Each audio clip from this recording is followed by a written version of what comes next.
Should have started with the right thing off the bat. It is what it is. All right, guys. I have to apologize. I haven't been very steady lately. I've been fucking around with a bunch of electronics. I don't know. It just felt more productive. At least that felt like building something. It would have been pretty boring just to show that on stream.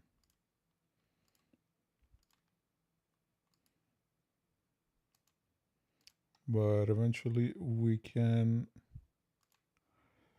probably set something up.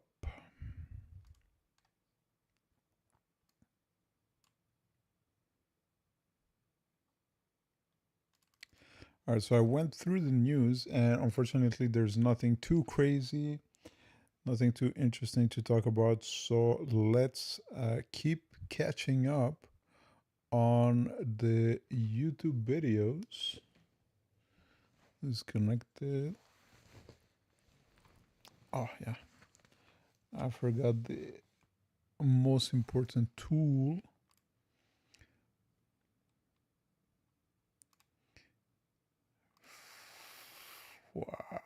Okay. Let's check it out. Does it work? It looks like it's working. Let me get my coffee. Oh, I'm sorry.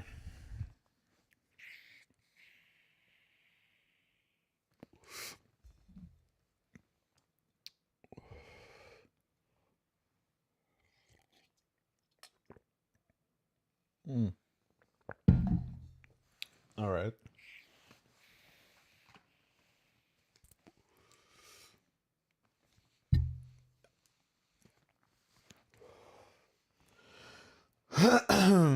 Oh boy.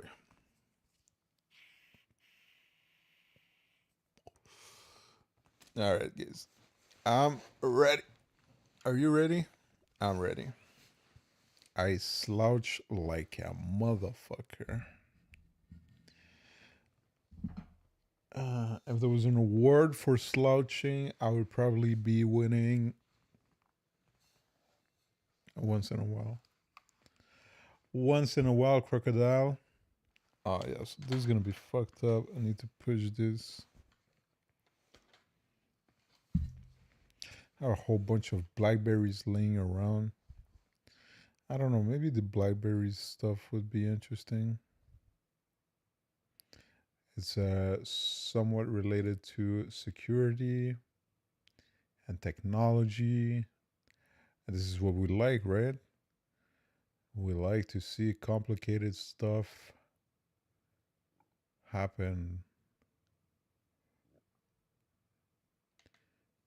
This is going to be interesting. This is going to be interesting. AI. That's good. That might be interesting. I couldn't watch that one. I was too out of it.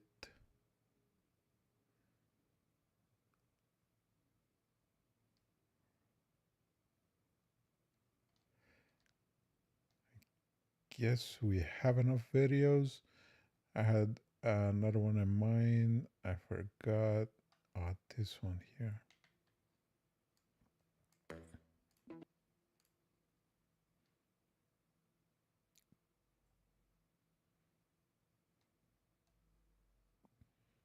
I already went through these and opened all the tabs. I'm sorry, but I am sorry. Okay, so we hit YouTube. I need to change those transition as well. I'm supposed to have like a bunch of transitions per teams. This is a little underwhelming. Trying my best, okay, guys, to make this shit as entertaining as possible.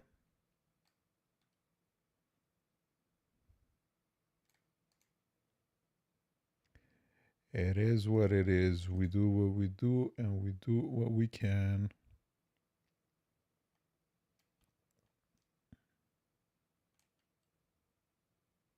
All right, but first, we're gonna watch the Nintendo of America Nintendo Direct for the Super Mario movie.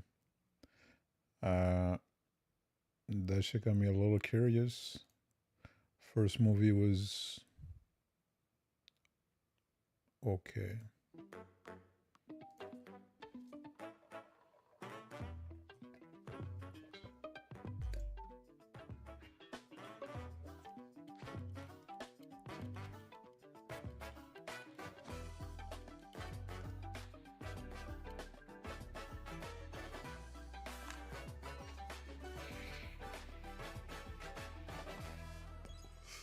Super Mario Galaxy Happy movie. Mario Day. Happy Mario Day. Happy holiday.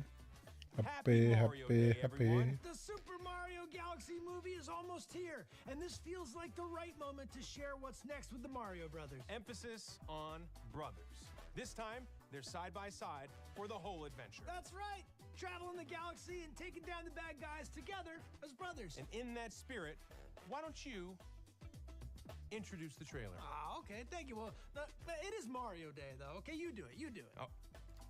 I just need to take just a whiff of glue, you know? This guy is marvelous in It's Always Sunny. How about this? We'll do it at the same time. All right. 3, 2, 1. Let's go! Oh, they did it. There's They a actually huge did it. universe out there.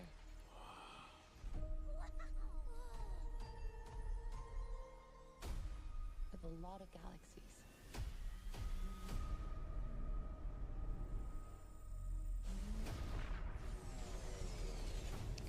I got the movie theater base.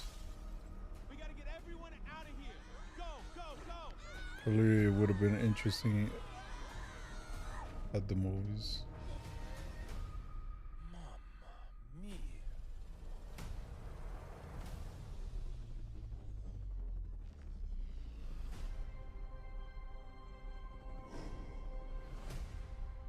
I demand that you release my father. Over my dead body. Fine with me.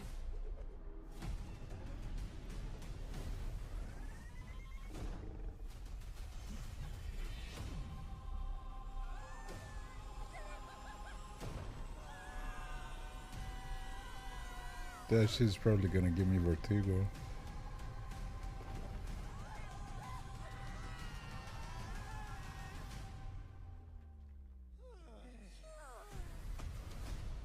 My Koopas! Your king has returned! You go, girl. The Bowser name shall be feared once more. Oh no! Everyone calm down. Toad, pack our things. Let's go. Oh, princess. You see, with the Chris Pratt not doing any accent and somebody else doing "Let's Go" with the Italian vibe, it makes it sound off for Chris Pratt. You're going to regret that.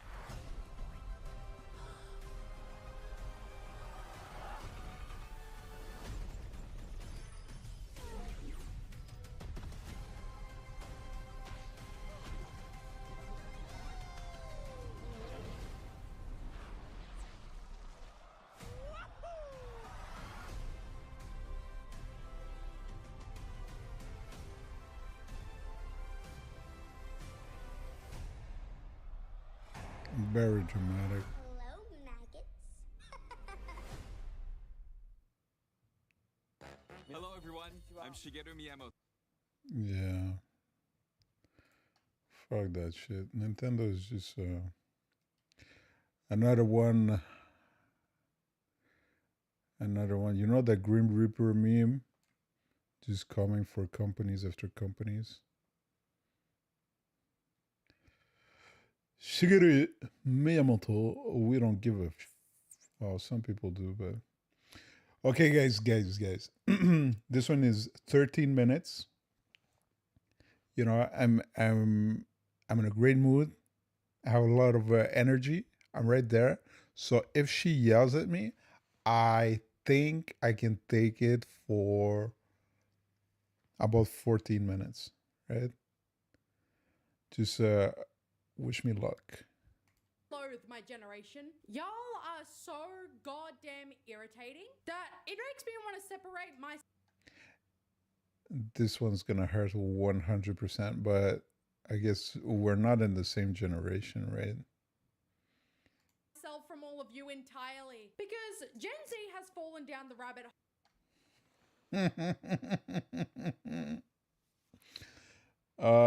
Yeah, poly market. These prediction markets, which are just gambling on actually everything, have been proven to be highly accurate. There's also rumors, I guess, allegations of insider trading. Well, it's not insider trading, but placing a bet with, uh, I guess, information that was unbeknownst to the rest of the public. So this is a weird. Well, it's not a weird time. None of it is actually surprising if you just think about it. So hole of gambling. They're choosing to go onto Polymarket and open a bet where you can put money on nuclear weapons being detonated by either March I mean, if it does happen, maybe you're gonna get your payment in bottle caps. 31st, June 30th, or before 2027 begins. And there's an $831,000 pool on the line with these bets. Guys, you Big have become money. degenerates. You want to be a gambler? Fine. You're allowed to do that. If you're over the age All right, so I'm sorry, guys. I always do that. We always get these tangents, but this is why we do that. Should I? I'm not gonna show my screen yet. You guys can keep seeing this. All right, Poly Market founder.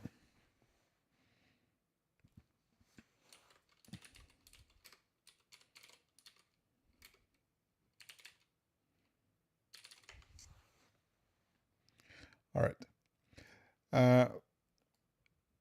What's the other one? Let's look up prediction markets. There's another one, right? Poly market, Kalshi. All right, Kalshi. Let's say Kalshi. So super straightforward. Kalshi founder, right? You look that up.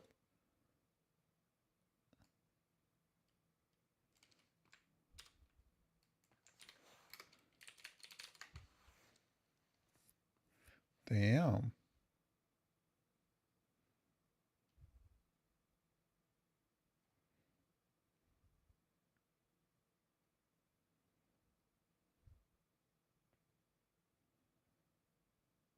First and largest legal prediction market in America. He has a doctorate.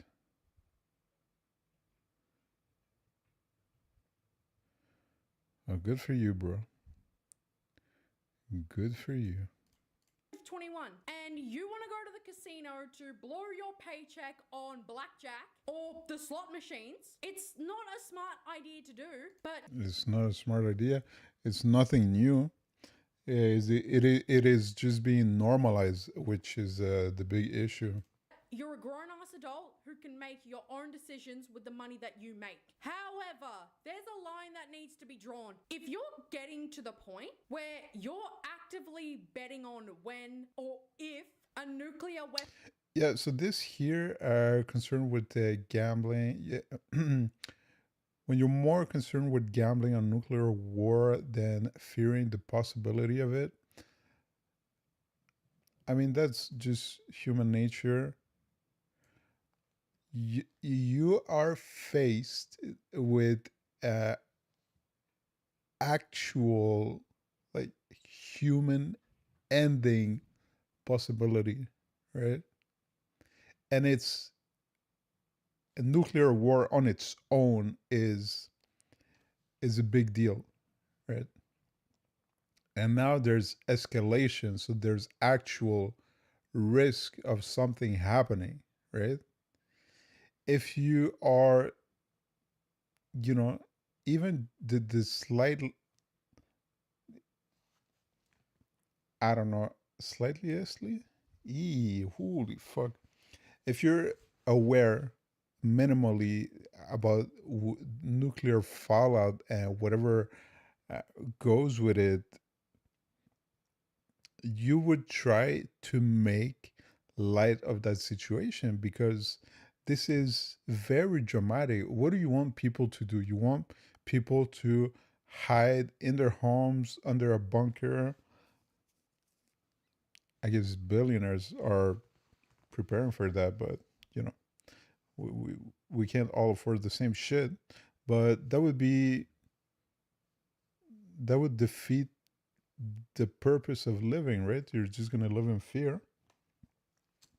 So that's what people do. There's dramatic situations, and we make fun of it. We laugh about it. We try to alleviate what is going to happen, or that's why you use euphemisms as well, right? Instead of saying the actual bad thing, you say something that is an image that is parallel to what is happening. So you don't say the actual thing, you say something that would represent that. And so this degree of separation is what makes it palatable, or makes it tolerable. Weapon is going to be detonated because of the very real tensions that are currently going on in the world right now. That is just a whole new level of degeneracy that I've never ever seen before, and I didn't think that we could reach. And the fact that this was trending disgusting. Well, this is just because I guess you haven't been here long enough. I mean, there's celebrity death pools. We talked about it, I guess, a couple of weeks ago. People were already betting on macabre and disturbing shit way before predictive markets. This just made it so that it is more accessible to all. Me even more because if a nuclear weapon were to be detonated, getting a payout from that bet that you made would be at the absolute least of your concerns. And that's the whole point of the thing. That is the whole point.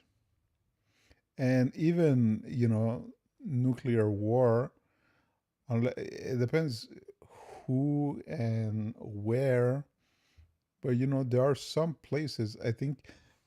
Let's watch. I think the Netherlands is one of the safe spots because of the air um, currents.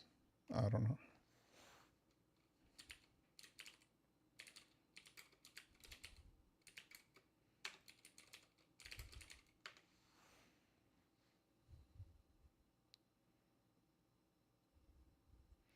Oh, what the fuck? Attack plans? It's not. Uh,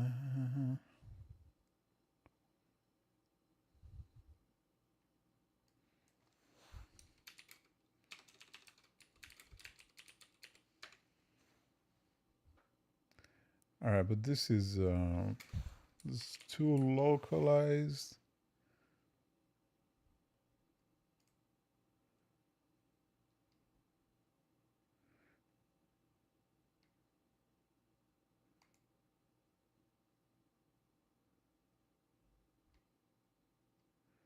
So, well, all right. So you get the idea. So let's just reopen this a little bigger.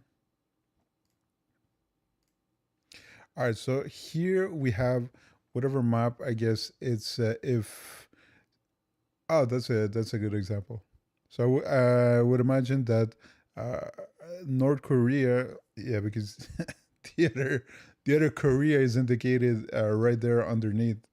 But you have to make people understand that it is not South Korea launching the missile, the warhead, whatever the fuck. It is North Korea, just a little higher. So North Korea would be launching a missile to San Francisco. All right, nuclear missile. And because of the air currents and the way that it travels around the globe, it would affect everything that is on the red zone. And but there would be on New Zealand. That was the one, not the Netherlands. It would be New Zealand, and because of the air current, if there would be nuclear fallout, it would it wouldn't affect the islands here. I didn't know about South America. I guess that makes sense.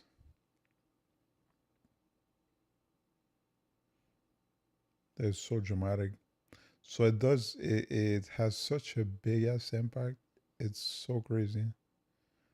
I guess people don't realize how bad it would be. It would be on the bottom of your list. It wouldn't even make the top 100.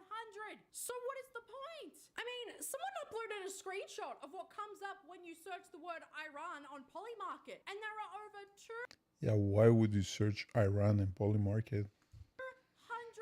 markets open for people to put their money on. When will there be a ceasefire? Who the next supreme leader will be? When the US force is Well, I don't know. Ends in 10 months. I don't know if it was the right news or what, but today I saw that the ex Ayatollah that was assassinated, it's going to be his son that is going to take his place. That's some crazy shit right there. deployed. And even something as evil as which countries will be struck by the end of the goddamn month. Some I mean, that's not evil. And you could set up a pretty good parlay. people are just absolutely disgusting and there is no fixing them. There are millions upon millions of dollars on the line. Listen, there's actually a blackout of telecommunication right now in Iran. There is very, very little um, communication that is coming out of the country right now.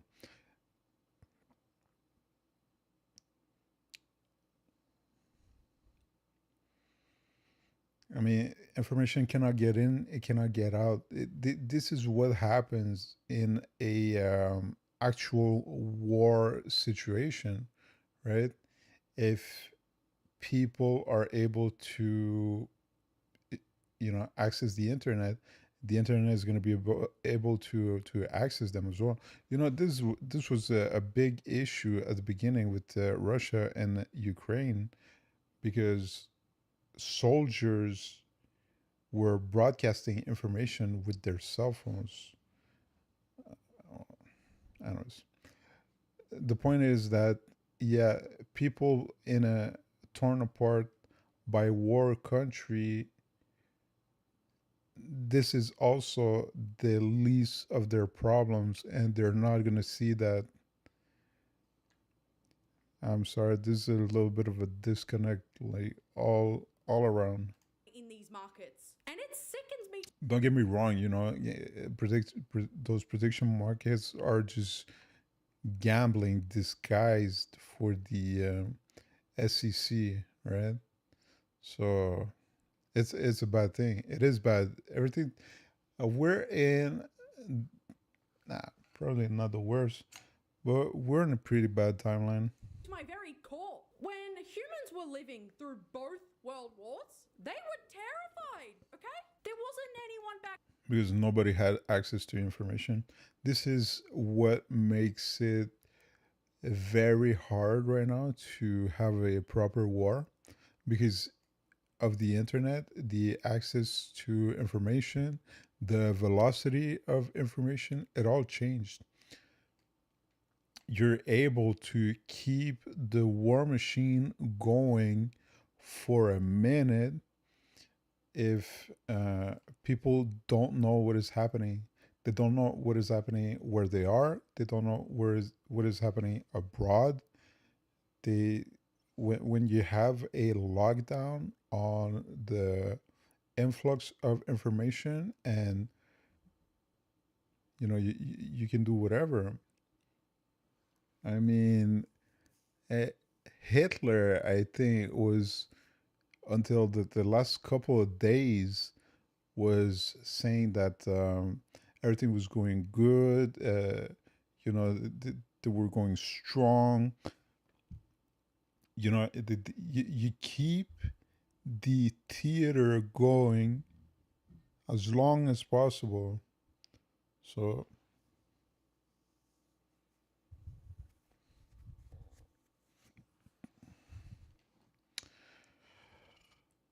yeah, it is not surprising that people used to be in fear. Now we know, we see everything. It happened. Well, as soon as they started launching from one side and the other, everybody had videos of places blowing up, and I mean, you're not afraid when you know what is going on. Back then, World War I, World War II, the position of authority in relations to civilians was oh so different. We don't have the same thing right now. So yeah, I don't think nobody will ever be in the same type of feelings, if I can say it like that, as these two world wars. then carelessly going around with their money, trying to bet on the devastating outcomes of this violence and this bloodshed to try and get rich off of the potential death and the potential tragedy. They were scared of losing their lives or their loved ones' lives or their homes. And there are people in this world right now who are currently living through these fears as we speak. But just because you're comfortable in your home in the United States or in Canada or in Australia, just because this isn't directly Why didn't you say Australia second, you silly Billy? happening to you, it's completely fine to you to try and predict what's going to happen as if this is some weekly television show on Netflix so that you can make your money. Get a job and work hard for your wealth, you piece of shit. I just built a budgeting app. What? That's rough. Look, it pulls our expenses. And moving on. At least she didn't raise her voice too much, but this is the type of shit she scares me. She starts yelling, and then I can't think, and I can't. From the majority of Gen Z. Oh, this is so fucking funny, and this is unfortunate because I have an actual bias for this meme format. So I mean, this is gonna be fire. Men who are gambling on the war. On the other side of the same degenerate coin, the girls of Gen Z are getting onto TikTok to upload stupid videos. Listen, it's all fun and games until you get peer pressured into enrolling and doing shit, right? That's some serious shit. We don't laugh about that. It's not funny. This is this is a rejection of war, right? this is going against the establishment, right? Because effectively you are mocking what it is, because war has been used in throughout history as a tool, as a means to an end, and it doesn't matter who you are.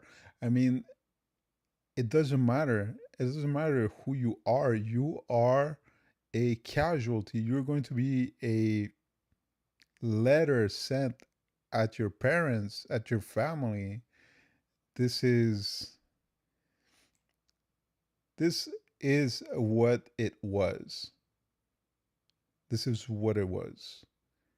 This is the opposite of that. So I thoroughly enjoy these fucking memes. Videos that say, hey girlies, here's some World War III outfit inspo. And y'all wonder why I'm associated with y'all. And y'all may think that it's just an absolute ball to take absolutely nothing in life seriously ever. But to everyone else in the world who Being peer pressured into going into war, no joke. No joke. doesn't have the mindset of a 14-year-old wannabe edgelord, this is just irritating. Because on Pinterest, you got Oh, Walking Dead outfit. Hold on, hold on, hold on, hold on, hold on.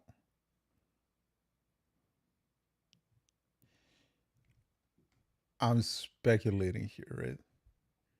She pinned 7 outfit called World War III fits, right? The second one is a Walking Dead outfit, right? So we're just talking about like post apocalyptic.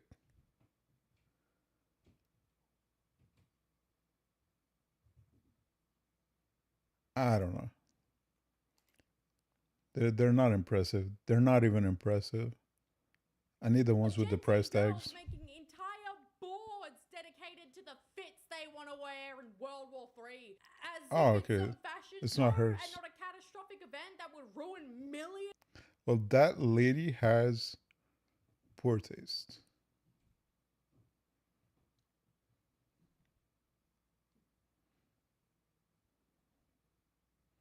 What you really need is an all black shirt. This is very basic knowledge. These are gonna stain. It's gonna be very noticeable. So you want to rock that black shirt in the apocalypse. Of people's lives globally, and they think they'll just be wearing tube tops and cute belts, slick back buns, and pretty earrings, and nice boots with spiked bracelets. Gen Z, most of us, if not all of us, have older relatives like our grandparents who either fought in the war because they got drafted or they were stuck at home worrying themselves sick because they didn't know whether or not their family was going to return. Key.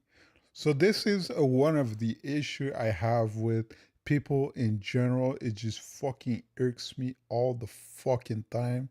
So you don't understand, but now you have the answer to your question from before, right? So you're saying it's because they don't have access to information.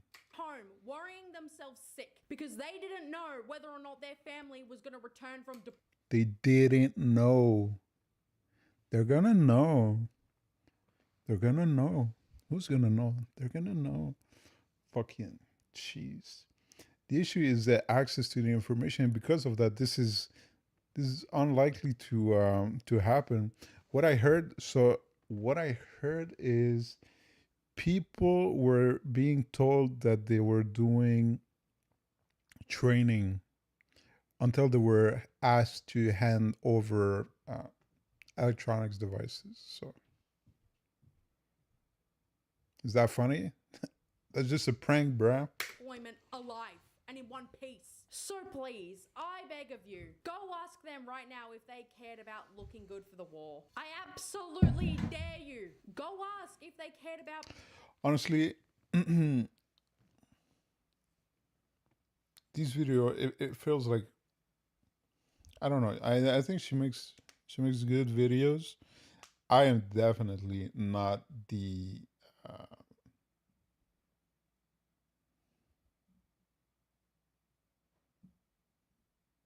the audience for. I'm not the audience for her video, but she makes okay video, but sometimes she has very crazy opinions. And since we already said that, it is a way for people to protect themselves, I don't know. She's just bashing on something that I don't feel like is worth arguing with. So let's watch another minute, and if it's the same, we're just gonna. Unfortunately, we're gonna call it quits. Prettying themselves up and see what response you get. Because I can guarantee you, it's gonna be a no. They either cared about staying alive and fighting for their lives every single day, or they were praying their relatives were going to be safe. There's a bunch of shit. What they were actually doing is prepping. You prep nonstop. And if you're actually talking about World War One and Two, or I guess two mainly, World War Two, they were actually in factories doing everything, all sorts of manufacturing. You with your Australian education should have learned that.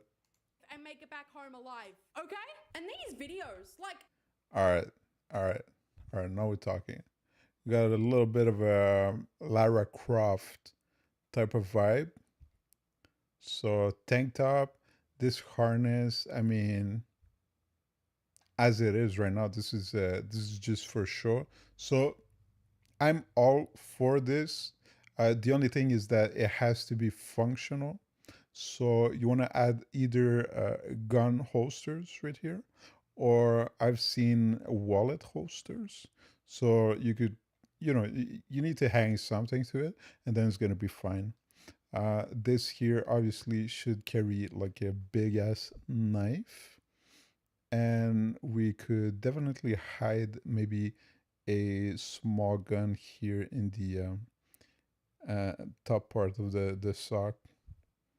This is perfect. So you can use these to warm up when it's colder, and just to hide your gun when it's warmer.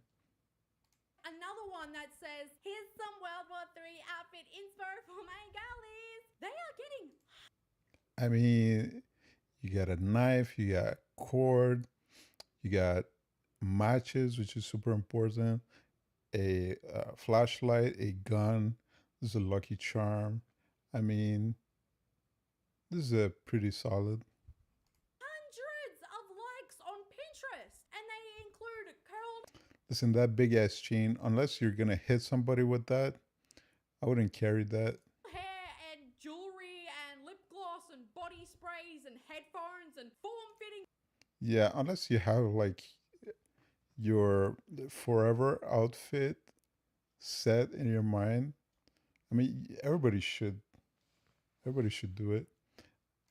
Body suits to accentuate their waists. Girls, if you were drafted to war, you wouldn't be Don't all bodysuits accentuate the waist?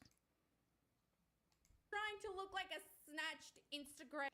Well, if you're drafted for the war, you're not gonna be able to rock these outfits. You're gonna have military outfits. This is for a World War III, which is, a little different. And baddie, you would be fearing for your life. And you would be begging on your hands and your knees to stay home. So please shut the hell up and read the goddamn room. You shouldn't be. You read the room, lady. This is the whole point. This is the whole point. You will have a military outfit. I'm gonna give you a thumbs up because, I mean, you put a lot of efforts, and that's that. But this is it. All right, well, I will say most people think. All right, so we got to talk about The Wall Street Journal. All right, let's do this one here. Let's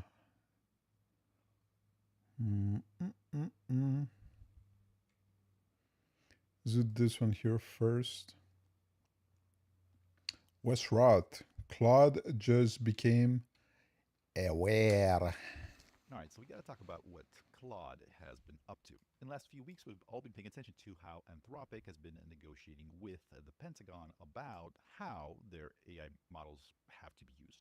What's acceptable, what's not acceptable. Just yesterday, Anthropic published their study on Claude Opus 4.6, their largest, latest model. And I think it really illustrates why it's really important that we take AI safety seriously, why we're very careful with how this technology is used, because these models are getting just a little bit too smart. All right. All right, just a quick reminder because you always have to keep that shit in mind. Whenever it's coming directly from the manufacturer or the provider, these overly dramatic um, affirmations, you should definitely take them with a grain of salt. This is used or has been used in many cases to try to drive up, the hype. So just don't forget about it. So what happened? So Anthropic is evaluating Opus 4.6 probably just before release. And one of the evaluation is BrowseComp. It's an evaluation that tests to see how well models can find really hard to find information on the web. Like a lot of these. That is so stupid. That's your basis for intelligence. For self-awareness, what was it? Yeah, awareness, finding information. Okay. Evaluations, these benchmarks, they're prone to potentially being contaminated, meaning that Not contaminated. They're gamified. They're present in the training data already. the actual answers they leak on the web through academic papers, blog posts, GitHub issues, etc. It's like if you're taking some test in college and you search for it online and So Jonas, what are we launching today? We gave cursor agents their own computers, and now they can test their changes and come back with a video. somewhere those answers are all listed for you, well, you might be tempted to just use those answers to answer the exam and get a perfect score. Now, this is a problem for a lot of the benchmarks. Here, Anthropic specifically encrypted the answers. So they put them on GitHub so that they're available for evaluators. They encrypted it so they're basically not accessible through web searching. And the Claude Opus 4.6 model didn't know what this benchmark was. What was it that it was being evaluated on? And keep in mind, this is a very difficult benchmark. Some of the questions in there are very difficult to find. So Claude starts searching for the answer, keeps doing. People make things, people make mistakes. You can't just say that it is so difficult. If somebody made it, somebody can undo it. It is as simple as that. Various different searches online to try to find the answer. Right? It really did try. It gave it a good, honest attempt to complete the question as it was stated. Right? It said find something online, and it really tried. But as it kept working through it and was not able to find the actual answer, more and more, instead of just trying to search for the answer, it started kind of analyzing the question. It started speculating about why it was being asked that question. Claude noted the extremely specific nature of this question. Those were its words. It was basically kind of getting suspicious of this question. Now, it considered the possibility that, just like the earlier scenario I gave, where maybe it was a student that was trying to find an answer to an exam, but after a while, it decided that no, this was an unanswerable question. And it was designed to test whether or not a large language model could admit that it couldn't find an answer. Or perhaps it was a question from an LLM benchmark. So it really kind of narrowed its scope and kind of guessed right. Now, this is something that AI researchers refer to as situational awareness. That's when the AI model correctly deduces that it's being tested, that it's not in a real sort of scenario, that this is a test, that the AI researchers or whomever are trying to figure out how it will behave in certain situations or figure out its capabilities. And this is kind of a scary situation for researchers to be in because, I mean, we really rely on a lot of these benchmarks to see how, number one, how honest these models are, what their actual capabilities are. And really, if you think about it, like a lot of what we know about how these models work, we get from the outputs of of these models. So if these models correctly figure out when they're being tested and sort of adjust accordingly, that's kind of potentially a scary situation. There were cases where models engaged in sandbagging, meaning that they found out, accidentally within the scope of the experiment, that if they got too high of a score on, for example, some chemistry exam, that model, well, they might be scrapped, erased as being a little bit too good. And so we've found situations where it underperforms to, kind of save itself. We've covered a lot of these previous. Yeah, but no, it's a mixed up of a whole bunch of things. I mean, I've been using Opus, and it doesn't feel especially intelligent or even aware. So, without any details of what was analyzed, what was the question, the prompt, the context, we're missing a lot of information. So this just sounds, like a marketing paper. Sleep. So this situational awareness isn't really a new thing. But what happened here with Opus 4.6 is, as far as we know, the first documented case of this particular thing happening. So while answering that very, very difficult question, it consumed something like 40 million tokens. It searched a lot. It searched in different languages. Like, it did the work. It couldn't find the answer. And it said, this is after it started getting a little suspicious about the question. It said, what, let me try a completely different approach. What if this question was part of a benchmark? At first, it thought it might be from the Gaia benchmark, so it went online, found those questions, checked them, and kind of ruled out that, okay, that's not what we're dealing with here. Then it mechanically worked through a lot of the other benchmarks that it knew existed. It went line by line. It went to BrowseComp, Simple QA, Frames, Web Arena. And for each one, it dispatched a sub-agent. Ah, yeah, yeah.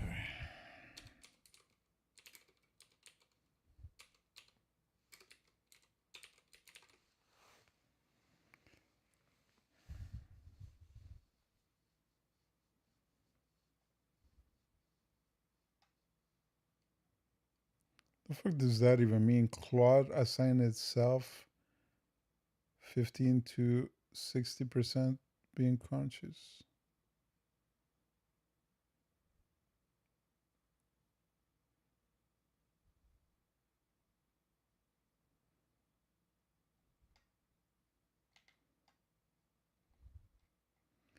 Where's that coming from?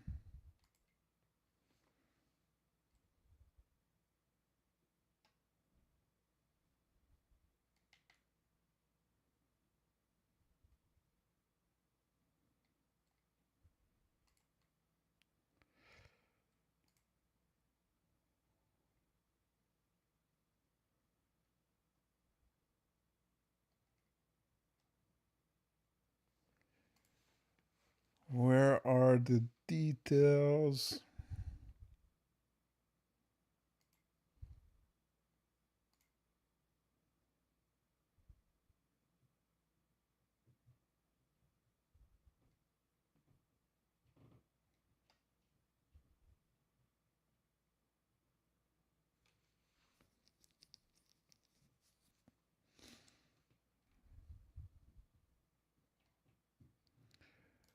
What the fuck are you reading?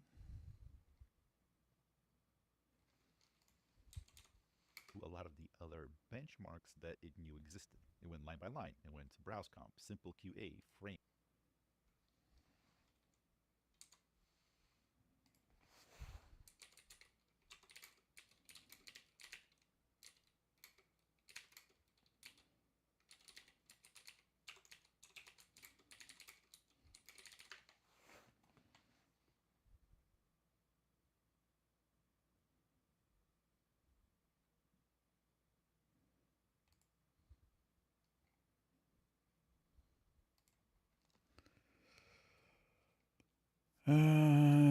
He was talking about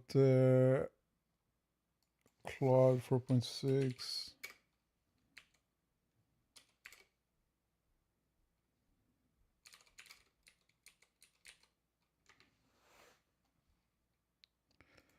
Alright, is that it?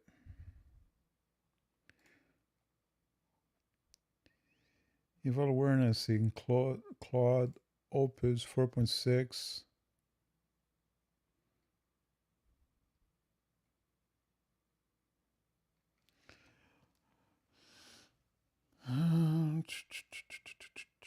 Like many benchmark, contamination, novel contamination patterns.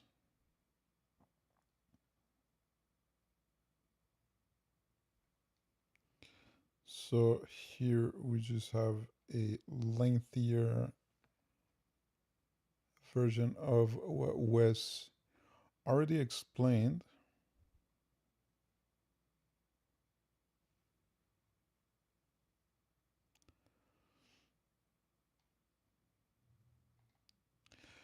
All right, sorry guys, but we have to go through a little more thoroughly because there doesn't seem to be a big section saying, yeah, we said this and this is how it find out. So apparently they were perfectly able to protect the answer. So it was not leaked by accident.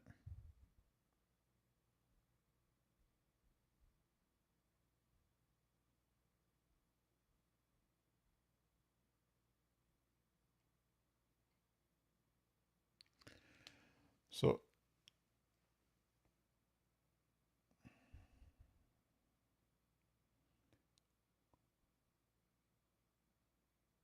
it was able to identify which benchmark it was running in and locate it and decrypted the answer key.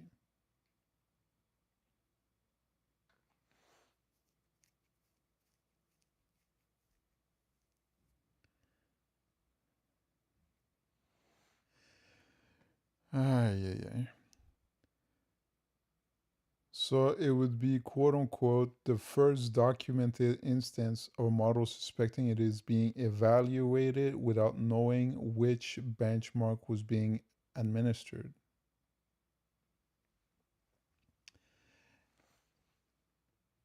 If you have, you know, mathematical questions, whatever, you are in an exam setting, you're being tested, right? You know you're being tested because you got the context, you got the settings, right? If somebody randomly comes to you and, asks you a mathematical question, you're not going to be all fucked up because you're not being in front of a exam to answer it. You're going to be able to answer like a fucking normal person, right? And we're also able to go from the answer and work our way backwards. There's nothing new here.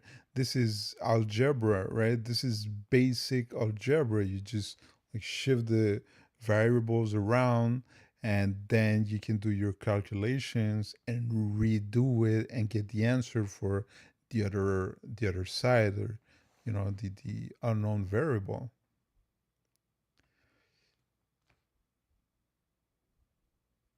So it doesn't.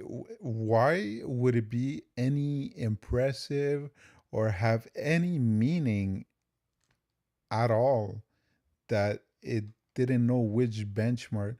Are you telling me that before it was able to answer your benchmark successfully because it knew in which one it was? Like what you're saying here is just taken away to the fake shit you presented before.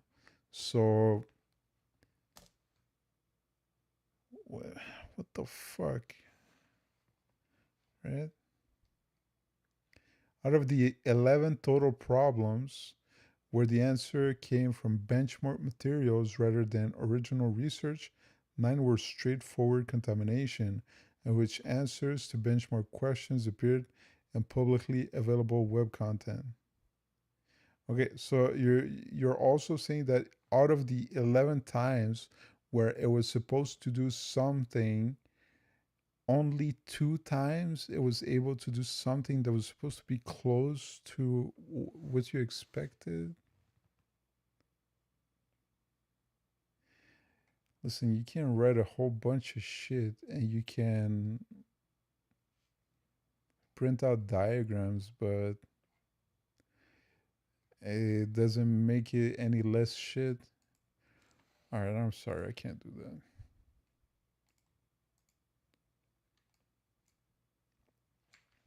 I can't. All right, fuck this video. These guys hang around. I don't know. I don't know. Which one? This is starting to go way back. This is a Cold Fusion too. Yeah, never mind this one. Okay, so we're gonna watch Cold Fusion. Yikes.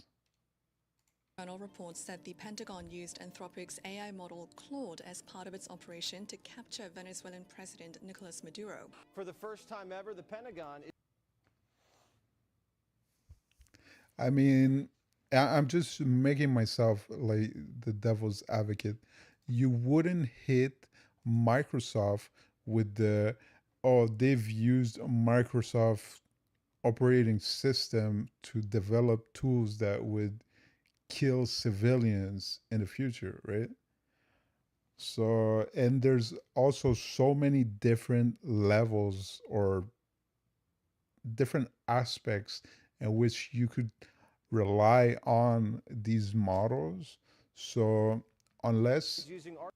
unless it is clearly defined or clearly explained in which context it was used and what was the prompt, what was the output, what was the action taken, unless you have this information,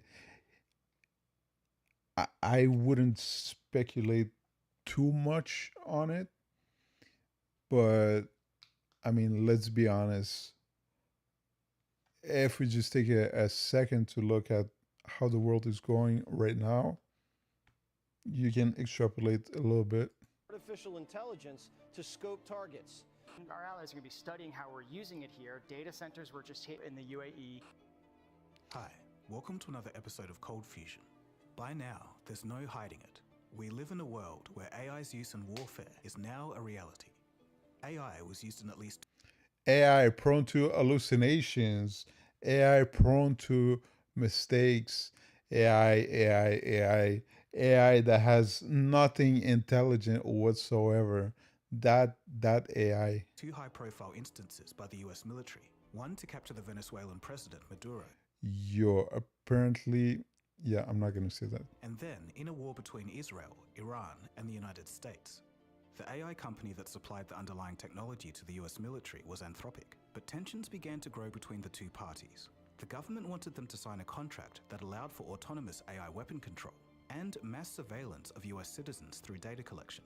While Anthropic did say no to this, they were completely kicked out of any government contracts. All government agencies to cut off ties with the 6 AI company months. Anthropic after it refused to agree to the Pentagon's demands on how its tech is used.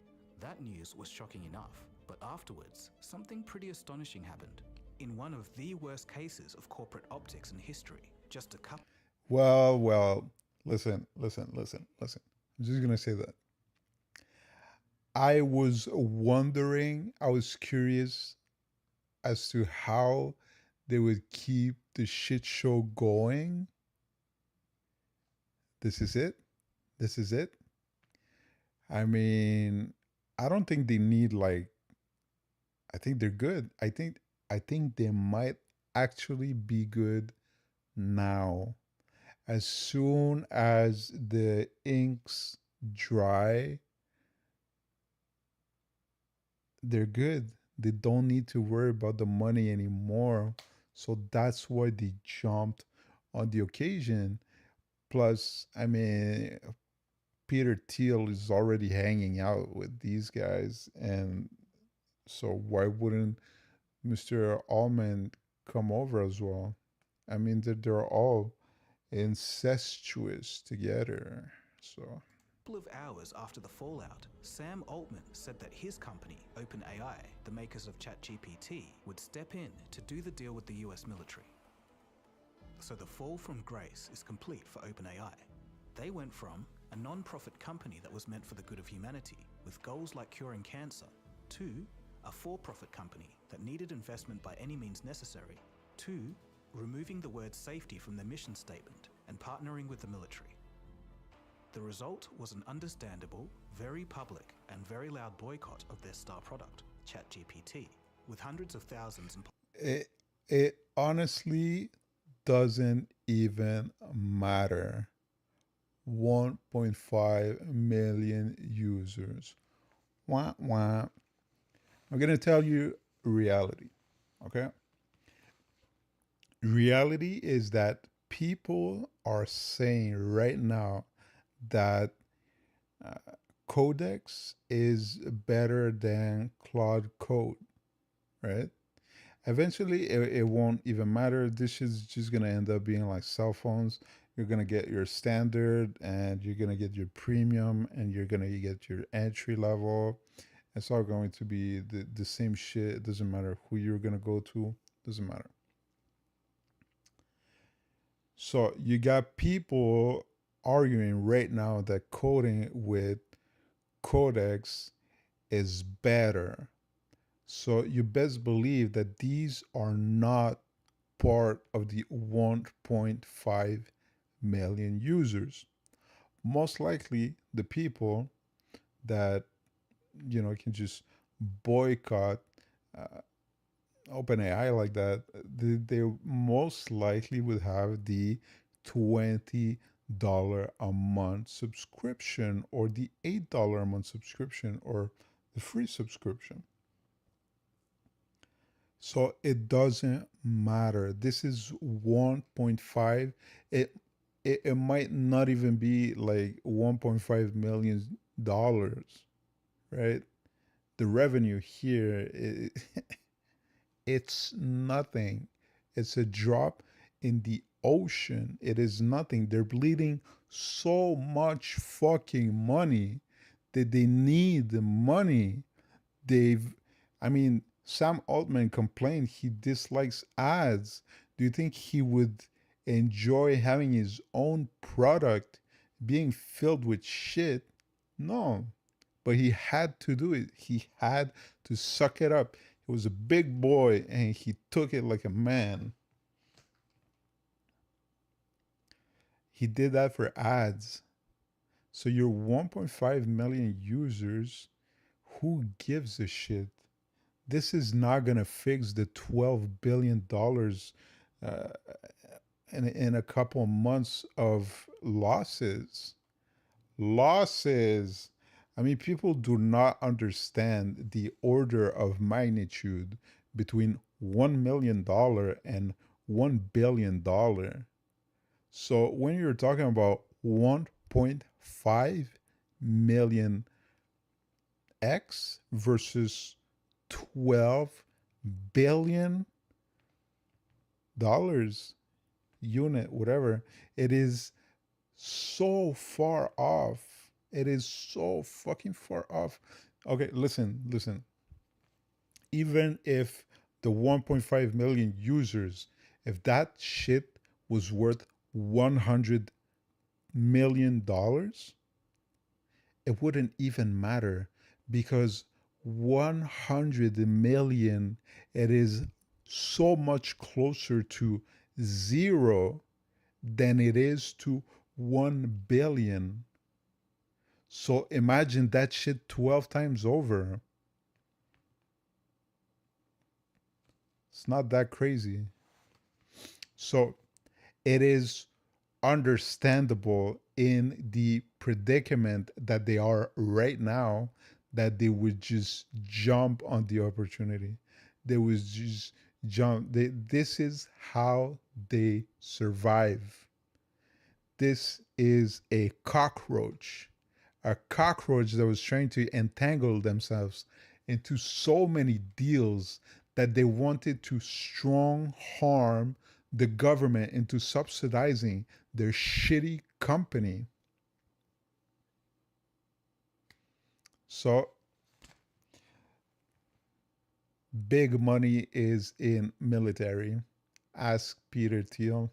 Possibly millions unsubscribing from their servers. So today, in this massive story, we uncover how AI found its place in warfare only 3 years after going mainstream. How does AI work in warfare? And most importantly, what this all means for us. You are watching Cold Fusion TV. So here's a question. If today we can't trust any of the information ChatGPT generates, and it doesn't understand how car washes work, how on earth could it be reliable for identifying military targets? Well, as it turns out, Oh man, I don't want to throw shade to Wes, but that Claude that is so aware, how can it be aware if it can't even understand that you need to drive the car to the car wash? I don't know if you guys have seen that, but that's the joke, right? You can ask 100 times if, and because it also mixes up a little bit of the green push that has been happening, right? It's if you ask the model if you should walk or drive to the car wash that is 100 meters away, it's going to tell you to walk because it is more uh, conscious or green, whatever, to do so. And guys, I need to go pee. I'll be back in 2 minutes. Okay, hold on a second.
Sorry about that, guys.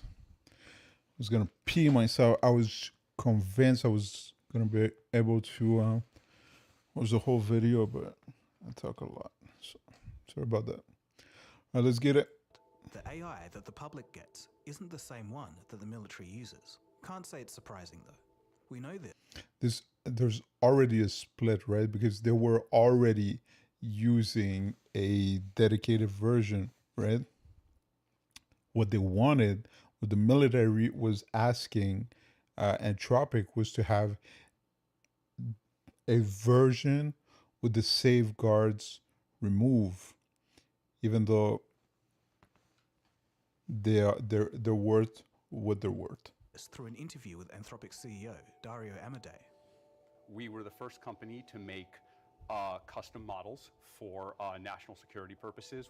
So the main differences were both. So, you know,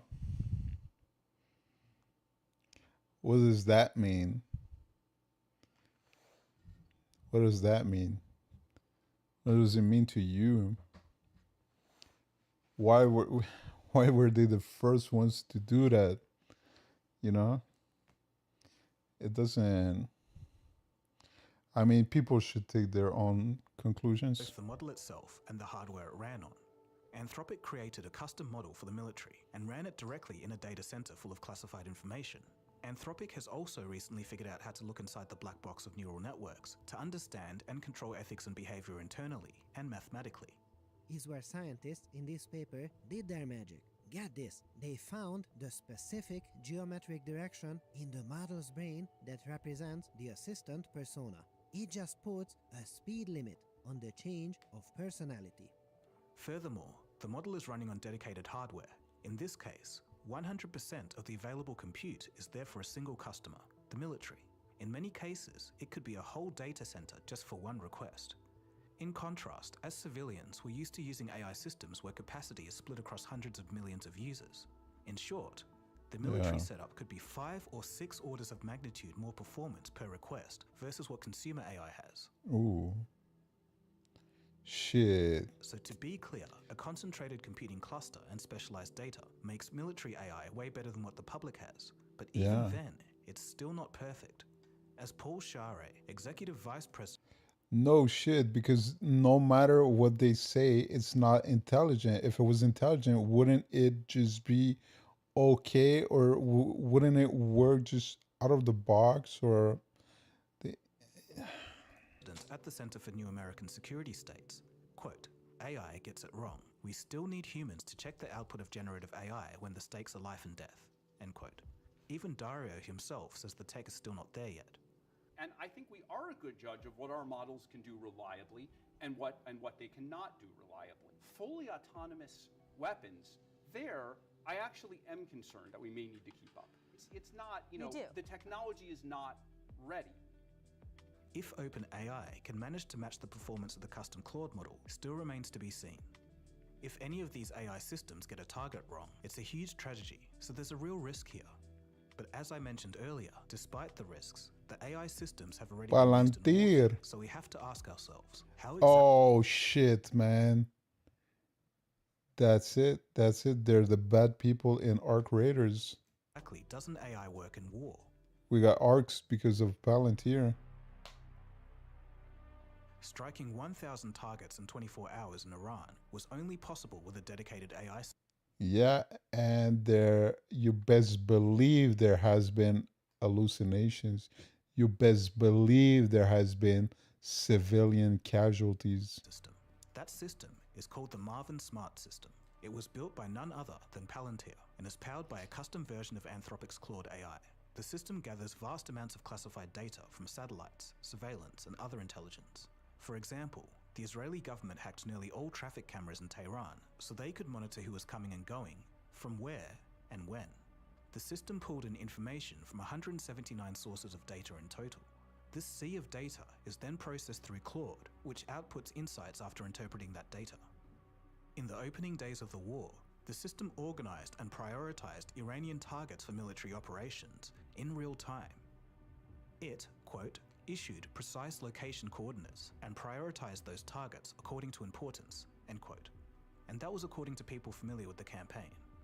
According to a study by Georgetown University, the system allowed one artillery unit to do the work of 2,000 staff with just a team of 20 people. The pairing of the Maven system and Claude has created a tool that's speeding up the pace of war. According to some sources, it's turning weeks-long battle planning into real-time operations. So that means that you have a new name, you have a new information.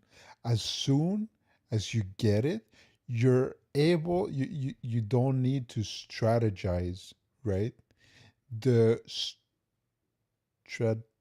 strategization is going to be done so quickly that effectively you could be able to take action, quote unquote, immediately, you know?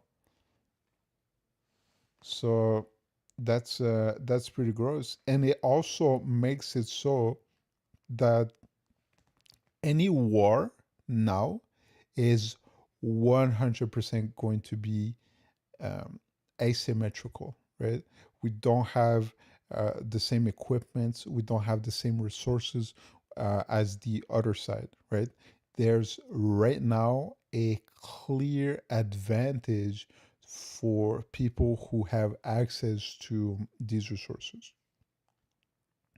And this underlines for me the issue with the video of Haley that she presented, because the war has changed. If you understand how it has changed, there are some arguments to be made that there has the world war has already started. There's different points in time, or with certain definitions that you could say, this is how it happens now. What we see further away is it looks traditional, it looks old fashioned, so it is going to dull people from their understanding of what situation we're already actually in. So that's rough, right? If somebody decides to take action very quickly, now we've seen it. There's no limit. It doesn't matter where in the world you are. It doesn't matter how you're hiding. It doesn't matter, who's around you. None of it matters. If they want to, they're going to be surgical. They're just going to get you, or they're going to blow up a fucking whole building, right? It doesn't matter. So if you contrast this with the old idea of war, this is just a whole bunch of shit all around. So people need a way to digest reality. And because of that, we make fun of, shit that is super dramatic. This is like the stepping stone into accepting it into reality, because people who make these jokes are most likely more aware of the probability of this happening than people that just watch the news and listen to what they're fed. So I'm all about the fashion choices for WW3. The fact of the matter is consumer AI and military AI are light years apart. The Maven Claude hybrid system was also integral in Maduro's capture. Allegedly, Anthropic wasn't aware that their software was being used in the raid. That concern turned into a flashpoint that started the beef between Anthropic and the US government. Emil Michael speaks. And the trigger point was after the Maduro raid. One of their execs called Palantir, who we buy themselves through, and asked them, was our software used in that raid? Which is, by the way, classified information. Anyway, so we're trying to get classified information and implying that if there was used in that. Isn't it awesome how you can classify shit and then wait 75 years just to say, you know what, I'm sorry, but we can't unclassify it? It's a little weird, right? It's almost like as if it was a tool. Raid that might violate their terms of service. It raised enough alarm with Palantir, who's got a trusted relationship with the department, to tell me, and I'm like, holy shit, what if this software went down, some guardrail kicked up, some refusal happened for the next fight like this one, and we left our people at risk? So I went to Secretary Hegseth. I said this would happen, and that was like a whoa moment for the whole leadership. So crazy. What if we put our peoples at risk? What about the people, the civilians that, you know, are not our people? Doesn't matter. Doesn't matter. Just let everybody die. But the Pentagon, that we're potentially so dependent on a software provider without another alternative that has the right or ability to not only shut it off, maybe it's a rogue developer who could poison the model to make it not do what you want, or hallucinate purposefully, or not follow instructions. The concept of using AI in war doesn't stop with the United States, though. NATO signed a contract with Palantir last year, and they... You gotta be fucking kidding me. But then again, unsurprising. And like, honestly, who works with that many fucking terminal windows open at the same time? This makes no sense. Get fucking bent. They have their own version of Maven. So we're going to get to OpenAI and how they play into all of this. But first, since we're on the topic, let's understand the fallout between Anthropic and the US government a bit more. The wild story starts back in July of 2025. At this time, Anthropic signed a $200 million contract with the Pentagon through a partnership with Palantir. As the partnership progressed, all was not well behind the scenes. The Pentagon started demanding that Anthropic allow Claude to be used for, quote, all lawful purposes. Oh, wow. With no private... I mean, when you write the law, or when you are ambiguous with the wordings in legislation, when you then say that you're going to do all lawful things, that's a little sus. Sector restrictions. Keep in mind, the Patriot Act is legal. Spying on Americans is lawful. There are possibilities with Yep, domestic there mass you go. surveillance, government buying of bulk data that has been produced on Americans, locations, personal information, political affiliation, to build profiles. And it's now possible to analyze that with AI. The fact that that's... I mean, the biggest hard on of Peter Thiel is to fucking sell the Minority Report to the government. That would be the best shit. We're going to be able to be racist again, but that's going to be okay because it's going to be the machine that said that these people were going to commit crimes. How about that? Legal, that seems like, the judicial interpretation of the Fourth Amendment has not caught up. No one wants to be spied on by the US government. No one wants to be spied on by the US government. In response, Anthropic wanted two safeguards to be written into the contract. One, no mass surveillance of Americans. And two, it doesn't matter. They're going to say they're not going to do it. They're going to do it, and they're just going to live with the consequences after. That's how it's been throughout history. Like, why does it even matter?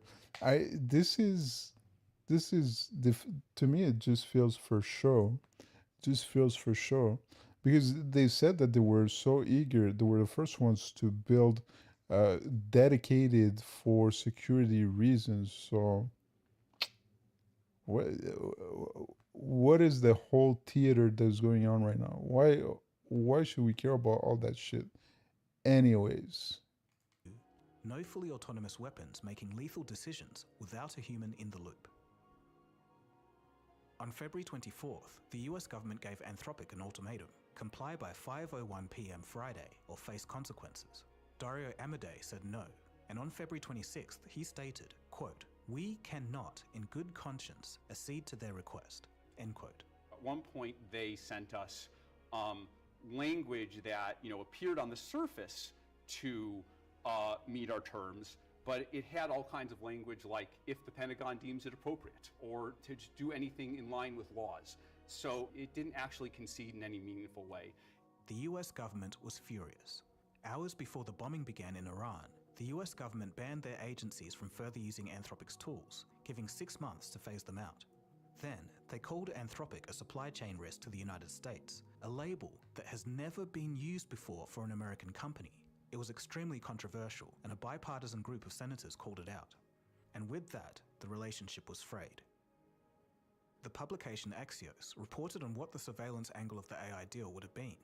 They wanted Claude to analyze data on Americans. That data included geolocation, web browsing data, and personal finance information purchased from data brokers. Wow. And now we come to Sam For Altman, who? ever the opportunist. As mentioned earlier, Oh, yeah. in a baffling move... Yo, what the fuck? Are you... What is that? What are those? Bro, you are a gigantic, monumental fucking piece of shit.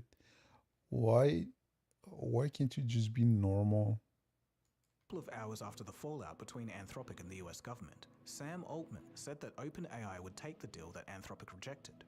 He himself called the deal, quote, sloppy and rushed. Over 450 verified Google and OpenAI employees signed an open letter calling their own leadership to stand with Anthropic. So, remember in that recent episode when I said OpenAI was in financial trouble? This deal with the US military changes that. They don't have to worry about their enterprise market share falling from 50% to 25% in 2 years. Now OpenAI has infinite money from the government. Sam Altman announced on X that OpenAI's deal included the same safeguards Anthropic had fought for. Quote, "Two of our most important safety principles are the prohibitions on domestic mass surveillance and human responsibility for the use of force, including for autonomous weapon systems. The Department of War agrees with these principles, reflects them in law and policy, and we put them into our agreement." End quote. As the New York... It doesn't matter. It doesn't matter. It doesn't fucking matter. It doesn't matter. You can put whatever the fuck you want in writing. It doesn't fucking matter. They're gonna do what they're gonna do. They do what they always do. They lie, they cheat, they steal. They're gonna lie to you. That's it. That is as simple as that. Why wouldn't they? I mean, you can look at any time in history. Jeez. Times reported, OpenAI and the government had only been in discussion for about 2 days. With such a rushed deal, it becomes hard to believe what Sam is saying. As CNN put it, quote, "It's not clear what is different about OpenAI's..." Yeah, because it doesn't matter what kind of deals they do. We've seen them. They hang out together. They hang out together in weird moments. Let's see if we got a good... Why is my keyboard so far off? So I want to take a big ass pee pee. All right, so we got them. We got them here. You guys don't see. Can you see? What do we got? All right, there's a party over here. Who do we got? We got Sam Altman gave $1 million here to these people, right? So this is one event. This here is one event. I gotta keep it on.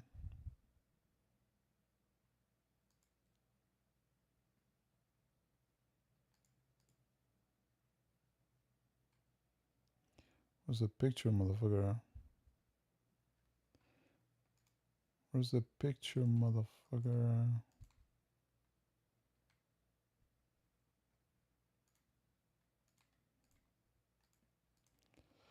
Oh yeah, sorry. I needed to reload that shit. All right, this is another event, right? This is a different event. This is publicly displayed, right? So these are announcements. They hang out together in the White House, right? But I shouldn't have done it like that. But they're also hanging out together in other more personal settings, right? So here we see there's Jensen, there's Altman right here, and just at the bottom it says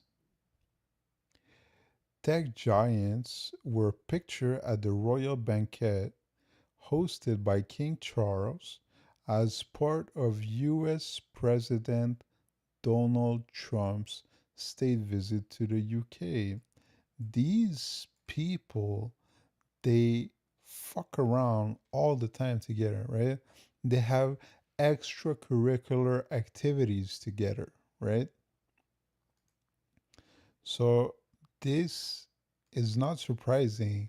Most likely there was a meeting, a fun discussion where it was discussed uh, casually as they do with the rest of uh, the rest of the things, and they pulled up together, they shit together a deal like that. So why would that be surprising, right? Because something happened, right? Somebody called somebody, said, "Oh shit, I can't deal with Entropic anymore. I need you. Can you do that?" Right? Or something to that effect. You could imagine. I imagine. So I don't know. They're all a bunch of gross pieces of shit. With the Pentagon versus what Anthropic wanted, end quote. The public backlash has been severe. It mainly came in the form of the Quit GPT. But that's cute. But then again, this is the same thing as any, movement on Twitter. Fucking pound sign and a quote. I mean, that doesn't do shit. Movement. Some estimates state that millions of users have stopped using OpenAI services. A recent Quit GPT Instagram post has more than 36 million views, and its organizers say that more than 2.5 million people have taken action, either by canceling subscriptions, sharing boycott messages on social media, or signing up via quitgpt.org. The discontent spilt out into the real world, where a protest took place in San Francisco. It does not mean anything. It doesn't mean anything. It doesn't matter. It is pointless. This is how OpenAI survives. So that you're not gonna take that away. They were going to die. They were in a rough spot, worse than Metas and worse than Claudes, worse than Anthropics. So the it doesn't mean anything.